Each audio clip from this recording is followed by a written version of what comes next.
The biggest concern with most Iranians at the moment is to put bread on the table and the possibility of once again planning a future. That is what they expect of the future president. It would make for their criteria for voting. Iran's to elect itself a new president and top politician in less than 2 weeks. But it appears any of the 7 candidates getting in will find his main challenge to be economic rather than political. For a look into Iran's multifaceted economy, economic challenges and possible solutions, stay with me, Leila Faramarzi, on Iran Today.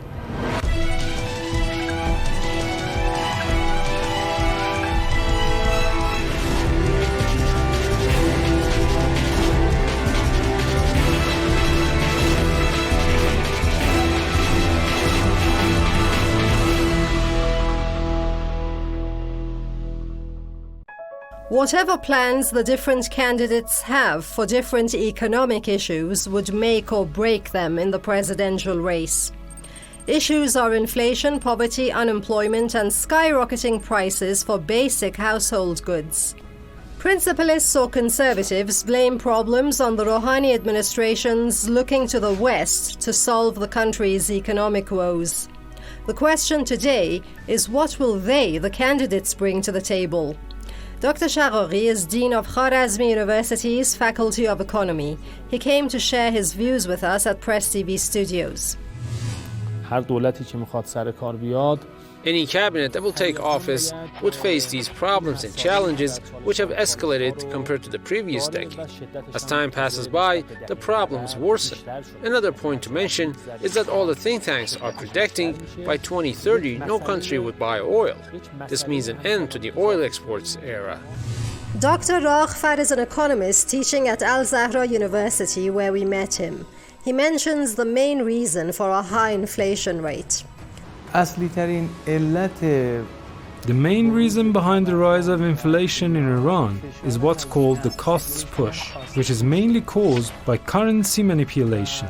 Iran's inflation has ranged somewhere about 14 to 15% when there haven't been wild fluctuations in the value of our national currency. But in the past 8 years, the inflation in Iran averaged 24%. The highest inflation level was recorded last year at 50%.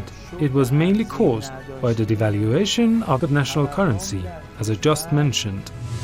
Hassan Rouhani didn't inherit a bed of roses when he started out as president in 2013. International sanctions had been tightened in 2011, and inflation was at over 30%. And there appeared no way out but to negotiate a deal with the world's economic powers. That would be the JCPOA or Iran nuclear deal with the P5+1, the US, UK, France, Russia, China, and Germany. They would lift the UN's nuclear-related economic sanctions off this country in return for Iran limiting its peaceful nuclear program. The US pulled out, however, in 2018 and made things worse for this country. The 11th government took office with a promise to solve Iran's nuclear-related issues, lift sanctions, and improve the country's international ties. But the nuclear negotiations that were expected to be wrapped up fast took about 2 to 2.5 years to conclude. Even after the JCPOA was reached, several issues, including banking relations, were left unsolved. The government put all its eggs in the basket of the nuclear deal. Although it may not be tangible, the Rouhani government is said to have kept the economy afloat when it could have actually drowned by US sanctions, the oil revenues frozen abroad, and the COVID-19 pandemic. Not sure our Dr. Raghfar agrees. It appears to me that we have all the resources to fund the public sector, but there isn't a political will to get that done. The fact that the government hasn't turned to taxes and that Iran's tax system is flawed and inefficient depends on how much they fit the interests of the decision makers. Now, Iran's problem is indeed also corruption and mismanagement, not just external sanctions. Whatever weakness or malice and vice the government may have, it is not the ultimate force in the country to carry all the blame. The government needs tax revenues it cannot extract from the most powerful institutions or invisible incomes. It attempted selling bonds for public companies and enterprises, but those basically didn't land in the palms of actual private companies and investors who get the industry running and so create jobs. Dr. Hakshanas is a prominent economist who was, for his tireless capability, appointed governor of Golestan province when floods swept over the country in 2019. He joined us on Skype. What the incumbent administration did was, instead of borrowing from the central bank and injecting stronger money into the economy, it attempted to address the budget deficit by selling treasury bills or other securities worth 200 trillion tomans. If the government didn't take this initiative, Iran's economy could sink into hyperinflation, as many experts were predicting following Donald Trump's withdrawal from the JCPOA in 2018. Plenty of solutions suggested by economists, but do any plans and ideas put forth by presidential candidates read with those solutions to economic woes? Let's hear it from an expert. Have you seen any concrete economic plans by the presidential candidates? I haven't seen any candidate with a comprehensive plan so far. I don't know if they have a plan, but they are yet to publish their agenda through the media or on their websites. The plans have to incorporate the priorities, including those for reforms, operations, how to address major challenges, their quantifiable goals, approaches and strategies.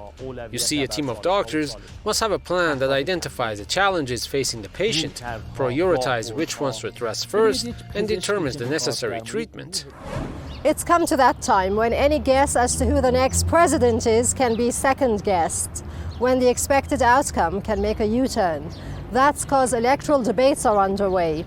The first round was on Saturday, the 5th of June, and that was the economic round, when candidates could have recreated their destinies. Overall, the debate between the 7 candidates wasn't impressive. Although the 7 were to respond to predetermined questions, they basically seized the opportunity to respond to criticisms and attack one another and the outgoing Rouhani administration, or to promote their own plans. We need to do things like levying taxes on non-productive jobs and at the same time reducing taxes on the producers. When we carefully studied the matters, we realized that the government's relationship with the economy and the economies with the people haven't been adjusted. Whenever the government faces a problem, it delves into the pockets of the people. Dear Iranians, your economic conditions can be improved a lot, but that necessitates reforms that the other candidates can't make. But I have the plan and the ability to do so, dear people. Unfortunately, in our country, the relevant authorities have become responsible for the protection of foreign currency instead of being responsible for protecting the value of the national currency. Statistics show that almost 50% of people live below the poverty line. This doesn't befit the honorable people of Iran, that 7 million heads of households don't earn a fixed income and need direct assistance to make a living. The volume of liquidity is more than 3,500 trillion tomans. This is brought about by banks producing money without the supervision of the central bank, creating super debtors. Currently, there are 11 super debtors who owe the economy 90 trillion tomans. Before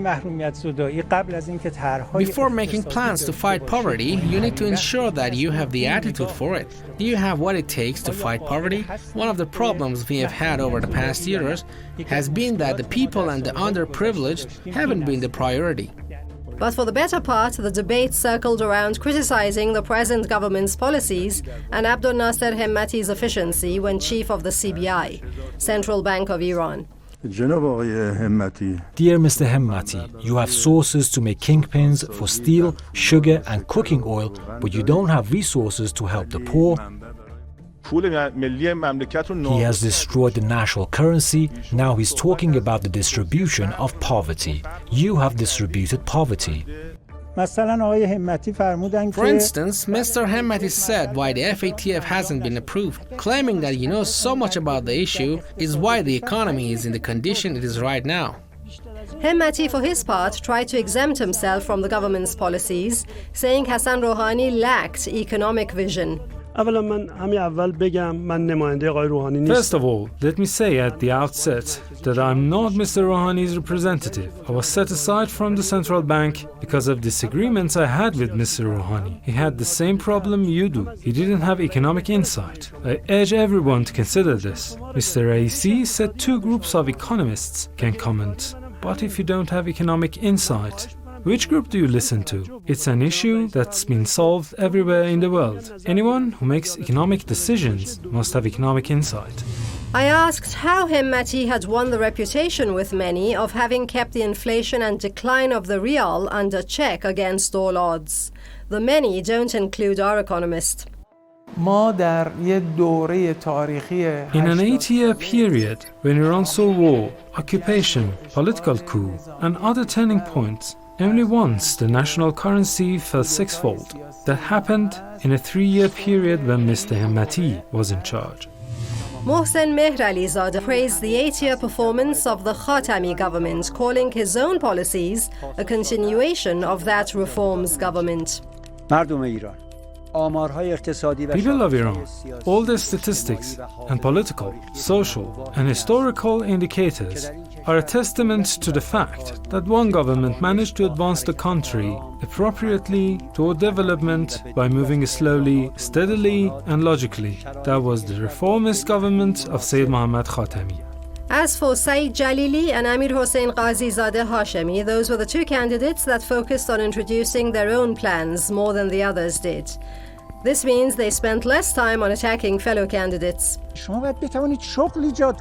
You need to be able to create jobs, not add employees. This means that your agricultural sector should be able to do this. We checked how much work can be done in the petro-refinery sector, petrochemical, oil and gas projects, and energy consumption optimization. Also in agriculture, fisheries, farms, animal husbandry, and etc. We have transformative plans for each of these. We've been making plans with the help of revolutionary youth over the past 3 years under the title of Salam Government. I can address the production barriers, structural budgeting, non-repayment of debts, bank debtors and tax issues. In saying why he wanted to leave the judiciary for the executive, Mr. Raisi highlighted his fight against corruption, the source of which he said was mostly the executive, which he wants to reconstruct. During my tenure in the judiciary, I faced numerous cases which are traced back to the executive branch of the government. I mean legal cases of corruption and economic rights. We investigate these cases with a steady perseverance. People know well that I know no borders in dealing with corruption cases, and it's been proved to them that I'm not all talk. I'm a man of my words. It's a key point that today we need to promptly deal with and correct the branch of the government which is producing such cases. We popped out to see what people on the street were thinking, how attractive they found the candidates and their mottos. We also asked people whether they associated economic problems with sanctions or domestic mismanagement. The point is that sanctions have become an excuse for mismanagement inside the country. If they select qualified managers with relevant knowledge and expertise to the area of their activity, we won't have the problems that we have today in the country. I wish there were more severe laws against presidents who simply forget about their campaign slogans as soon as they win the elections. That's my personal idea though. Because in that case, they will stay in office for 4 or 8 years and just exacerbate the problems. For me, who is grappling with problems of life every single day, baseless slogans won't do any good. In fact, we've been able to find ways around the sanctions, but unfortunately, mismanagement is still prevalent throughout the country. Sanctions will not always be like this. Things will work out. Actually, we need to find a way to cope with mismanagement. Pressure of sanctions is undeniable, but still the country enjoys enough potentials to flourish. The fact of the matter is that we've heard loads of these slogans since many years ago, but it's not enough. A tongue doesn't get things done.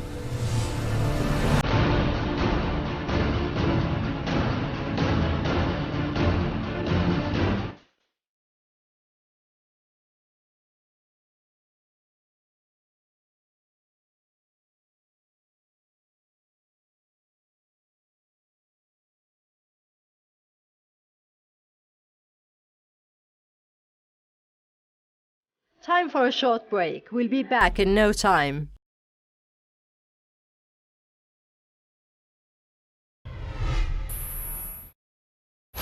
The Rouhani administration is pushing to get the US to consent to its demands for sanctions relief before it goes out. After all, it signed the JCPOA in 2015, and it should see that deal's revival through. Before the 2018 US pullout, the Rouhani government even brought the inflation down to around 10% from double that, and kept it that way for 2 years till 2017. But with problems that mounted since 2018, it has attempted solutions that have themselves become problems. For example, to compensate lost oil and other revenues, it minted unbacked money, which it put into the government fund. Printing extra money caused its local currency, the rial, to fall rapidly, fueling inflation. The reason for the rise in foreign currency prices is the outflow of the currency from the country. In the past few years, the economic policies have led to large amounts of currencies leaving Iran, a major part of which hasn't returned. The foreign currencies have been spent to import goods, but not only the goods haven't been brought in, but the money has also been frozen abroad. Much of our export didn't bring in any revenue for the country. Our money was blocked abroad under the pretext of sanctions. Thanks for your attention thus far. Plenty more coming up. But let's make a quick diversion for a media review in the meantime to see what other outlets have to say.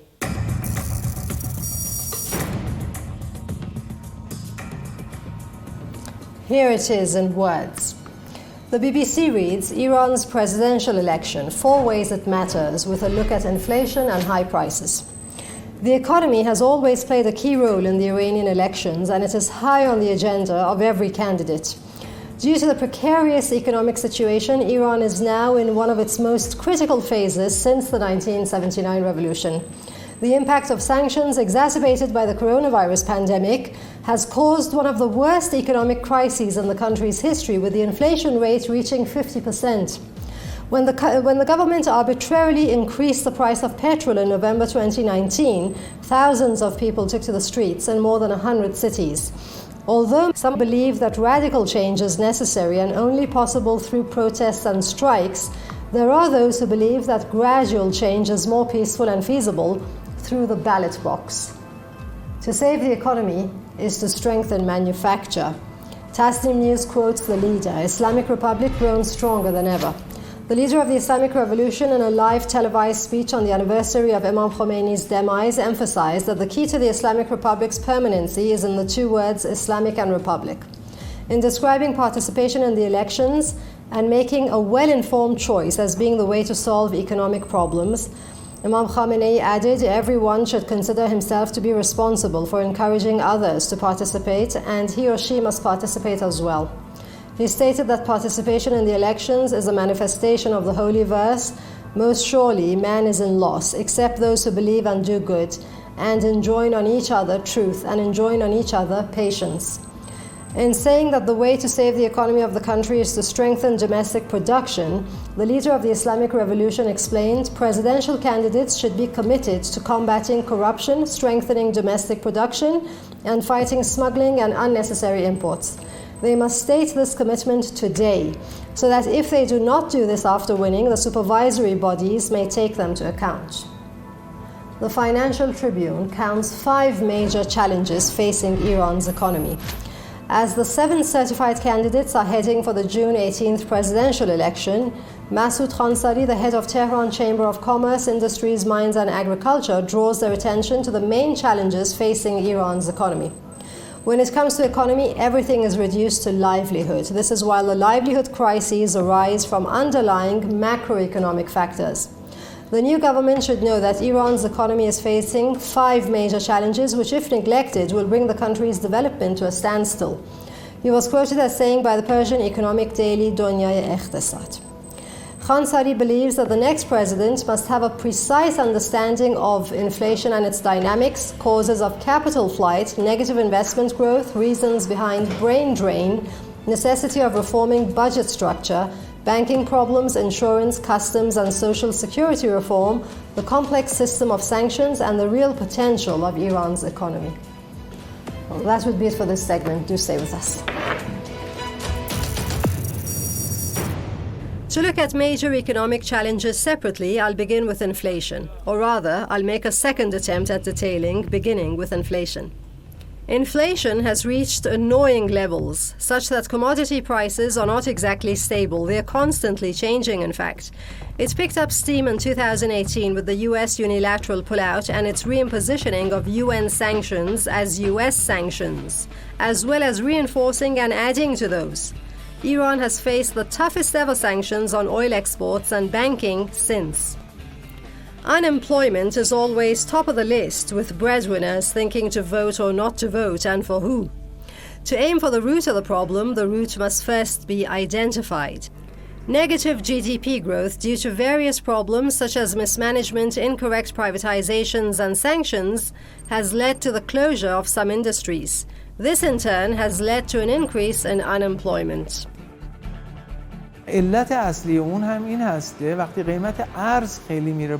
Currencies go up so much. Anyone intending to invest would need huge resources to start even a small business. And what the business returns, considering the large amount of investment, taxes, transaction costs, and others, isn't cost-effective at all. That's why we're witnessing unemployment in the country. If unemployment means a lack of honest jobs, it makes for more alternative ways of putting food on the table. One of the drawbacks of rising unemployment and inflation, as well as sanctions and economic shrinking, is the spread of smuggling, for which it remains to be seen what solutions candidates have.